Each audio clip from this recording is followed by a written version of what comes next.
हे आहे आमचं क्लास. हा बघा, हे पियानो, हे पण पियानो आहे, हे पण पियानो आहे, सगळे पियानो आहेत. सगळं म्हणजे सगळंच नाही.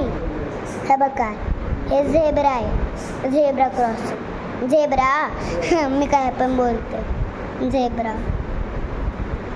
छान आहे का आमची क्लास. काही तर मॅट पण चढवली, तर खुर्च्या पण ठेवल्या. छान आहे हां. व्हिडिओ तर खूप छान आहे. तुम्हाला आवडला असेल पण 1 मिनिट थांबा. आता बघा, मी वाजवत आहे पियानो.